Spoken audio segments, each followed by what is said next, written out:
বন্ধুরা, আজকের আমার ভিডিওর বিষয়বস্তু হলো লেবু গাছের জানুয়ারি মাসের পরিচর্যা।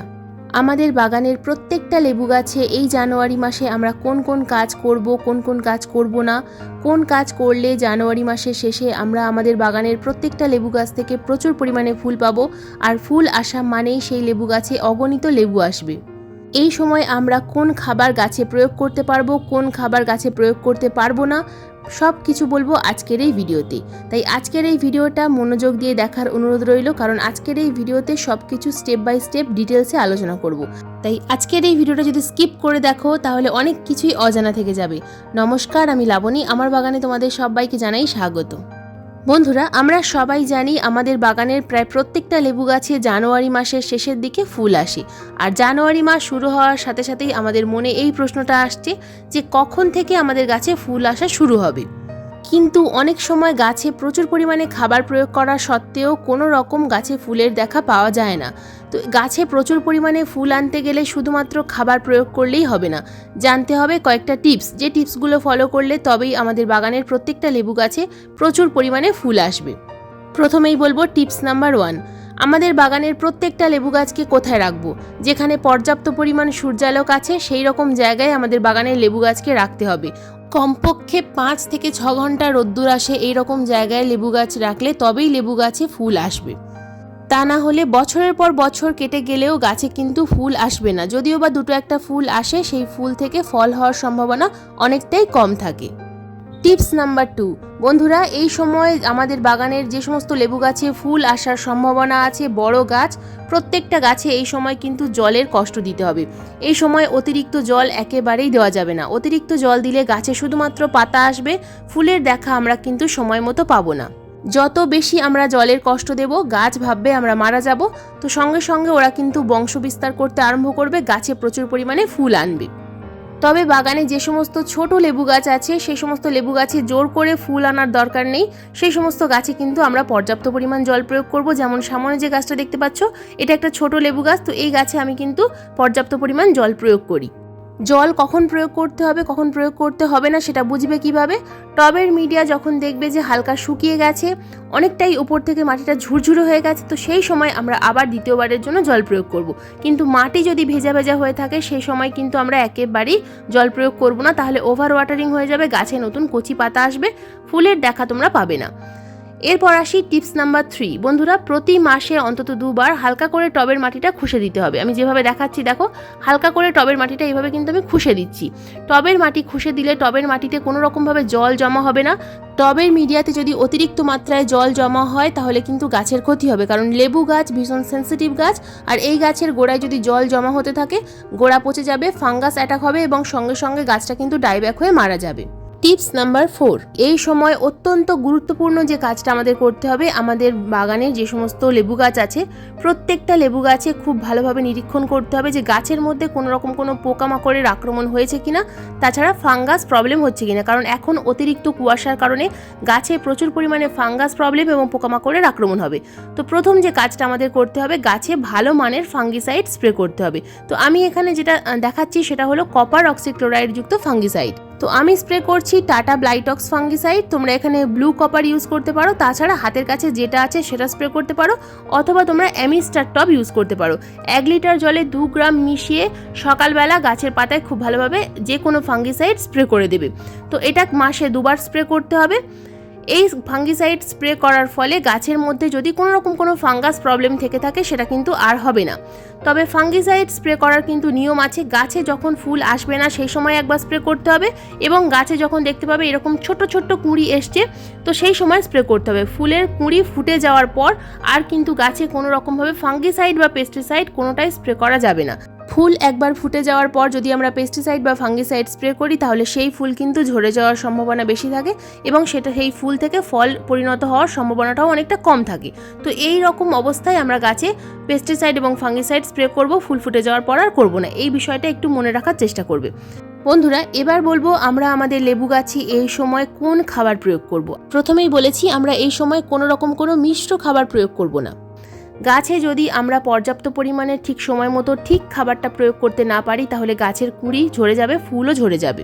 তাছাড়া ফুল থেকে ফলে পরিণত হওয়ার পর সেই ফল কিন্তু আকারে বৃদ্ধি পাবে না, সাইজে ছোট হয়েই থাকবে। তাই আজকের এই ভিডিওতে আমি যে দুটো খাবার গাছে প্রয়োগ করার কথা বলবো, সেই দুটো খাবার যদি তোমরা গাছে এই সময় প্রয়োগ করতে পারো দুর্দান্ত রেজাল্ট দেখতে পাবে। তো প্রথম যে খাবারটা সেটা হলো ক্যালসিয়াম সমৃদ্ধ খাবার ডিমের খোসার গুঁড়ো। কাঁচা ডিমের খোসা আমরা বাইরে ফেলে দিই, তো সেই ডিমের খোসা রোদ্দুরে ভালো করে শুকনো করে নিয়ে ভালোভাবে গুঁড়ো করে গাছে প্রয়োগ করতে হবে। যেহেতু এটা আমার 12 ইঞ্চি সাইজের টব, সেই কারণে আমি এখানে 5 চামচ পরিমাণ ডিমের খোসার গুঁড়ো ইউজ করছি। যদি তোমাদের টবের সাইজ ছোট হয় সেক্ষেত্রে পরিমাণে কম প্রয়োগ করতে হবে। যদি তোমরা ডিমের খোসার গুঁড়ো ব্যবহার করতে না চাও সেক্ষেত্রে তোমরা এখানে কিন্তু হাফ চামচ পরিমাণ চুন ইউজ করতে পারো। বড় সাইজের টব হলে 1 চামচ পরিমাণ চুন, আর ছোট সাইজের টব হলে হাফ চামচ পরিমাণ চুন। তবে চুন অতিরিক্ত মাত্রায় বারে বারে প্রয়োগ করা যায় না, কিন্তু ডিমের খোসার গুঁড়ো প্রতি মাসে একবার করে প্রয়োগ করা যায়। অতিরিক্ত মাত্রায় চুন প্রয়োগ করলে অনেক সময় টবের মাটি ক্ষারীয় হয়ে যায়। এরপর যে উপাদানটা আমি এখানে প্রয়োগ করছি সেটা বোরন। বন্ধুরা, এই বোরন নার্সারিতে বা বিভিন্ন ফার্টিলাইজারের দোকানে পাওয়া যায়। তো এই বোরন হাফ চামচ পরিমাণ তোমরা যদি একটা 10 থেকে 12 ইঞ্চি টবের মিডিয়াতে প্রয়োগ করতে পারো, এটা মাসে একবারই প্রয়োগ করতে হবে, বারে বারে প্রয়োগ করার প্রয়োজন নেই। বোরন তোমরা গাছের পাতায় স্প্রেও করতে পারবে, তবে আমি টবের মিডিয়াতে প্রয়োগ করছি, তো এটা জলে গুলেও প্রয়োগ করা যাবে, তবে হাফ চামচ পরিমাণ দিতে হবে, এর বেশি দেওয়া যাবে না। আর বোরন যদি না থাকে সেক্ষেত্রে তোমরা এখানে পেঁয়াজের খোসার গুঁড়ো 5 চামচ পরিমাণ দিয়ে দেবে, তাহলে আর বোরন দেওয়ার প্রয়োজন হবে না। যদি বোরন হাতের কাছে থাকে সেক্ষেত্রে বোরনটাই প্রয়োগ করবে। মাত্র এই দুটো খাবার প্রয়োগ করার পর দিয়ে দেবো ভরপুর মাত্রায় জল। যেহেতু আমি টবের মিডিয়াতে জল প্রয়োগ করিনি গতকাল, তো টবের মিডিয়া বেশ শুকনো ছিল, সেই কারণে ভরপুর মাত্রায় কিন্তু আমি জল প্রয়োগ করছি। মাটি যদি খুব বেশি ভেজা থাকে তাহলে জল দেওয়ার প্রয়োজন নেই, মাটি শুকনো হলে তবেই জল প্রয়োগ করবে। বন্ধুরা, এবার আসি গাছের রোগ পোকার কথায়। গাছে প্রচুর পরিমাণে এই সময় কিন্তু রোগ পোকার আক্রমণ হয়, আর হাতের কাছে যদি এই প্রফেনোফস 40% প্লাস সাইপারমেথ্রিন 4% ইসি কম্পোজিশনের যে কোনো কীটনাশক হাতের কাছে রাখতে পারো তাহলে খুব ভালো কাজ হয়। তো আমি যেটা ইউজ করি সেটা প্রফেক্ট সুপার 1 লিটার জলে 1 ml মিশিয়ে 15 দিন অন্তর অন্তর গাছের পাতায় স্প্রে করবে। তবে হ্যাঁ, আবারও বলছি, যদি গাছে ফুল থাকে, ফুল যদি ফোটা অবস্থায় থাকে তাহলে কিন্তু এই কীটনাশক প্রয়োগ করা যাবে না। এখন যদি তোমাদের কাছে ফুল না থাকে তাহলে এই কীটনাশকটা প্রয়োগ করবে, আর ফুল আসার পর যখন ফুল কুঁড়ি অবস্থায় থাকবে সেই সময় তোমরা এই কীটনাশকটা আর একবার প্রয়োগ করবে। ফুল ফোটা অবস্থায় আর এই কীটনাশকটা প্রয়োগ করা যাবে না। এই প্রত্যেকটা উপাদান স্প্রে করার মাঝে আমরা আর একটা জিনিস স্প্রে করব, সেটা হলো হরমোন। তো বুস্টার 2, বাম্পার অথবা প্ল্যানোফিক্স, এই তিনটের মধ্যে যে কোনো একটা তোমাদের হাতের কাছে যেটা আছে সেটা তোমরা এই সময় বাগানের লেবু গাছগুলোতে স্প্রে করবে। তিনটে যদি সব থাকে সবগুলো কিন্তু করতে যাবে না, যে কোনো একটা স্প্রে করবে। তবে এই সময় কিন্তু একেবারেই মিরাকুলান স্প্রে করা যাবে না। মিরাকুলান হলো প্ল্যান্ট গ্রোথ রেগুলেটর, গাছের গ্রোথ বাড়াবে, কারণ এখন আমাদের গাছের গ্রোথের সময় নয়, এখন গাছে ফুল আনার সময়। তো এই বুস্টার 2 যদি তোমাদের কাছে থাকে সেক্ষেত্রে 1 লিটার জলে 1 ফোঁটা মিশিয়ে গাছের পাতায় খুব ভালোভাবে স্প্রে করবে। আর প্ল্যানোফিক্স যদি থাকে তাহলে 1 লিটার জলে 5 ফোঁটা মিশিয়ে গাছের পাতায় স্প্রে করবে। একবারই স্প্রে করবে, বারে বারে স্প্রে করার কোনো প্রয়োজন নেই।